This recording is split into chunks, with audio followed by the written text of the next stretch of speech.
না, লোকের কাছে লোন আদায় করে আর খাওয়া যাবে না দেখছি। লোকজন সব চালাক হয়ে গেছে। বাপ রে বাপ, বাড়ি কত বড় করেছে রে লোনের টাকা দিয়ে। এইদিকে লোন দেওয়ার নাম নেই, এইদিকে লোন শোধ করার নাম নেই, বাড়িতে আবার বড় গেট বসিয়েছে।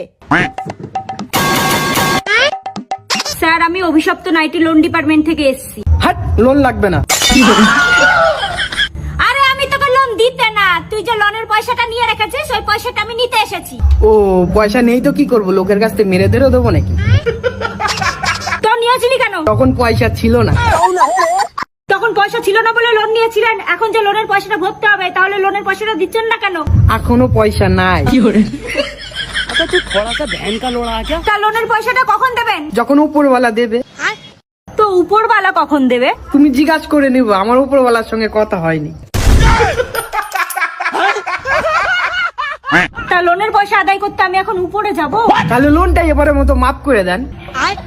দেখ ভাই, লোকের টাকা মেরে আজ পর্যন্ত কেউ সুখে থাকতে পারেনি। লোকে না সুখে থাকতে পারে, আমি সুখে আছি।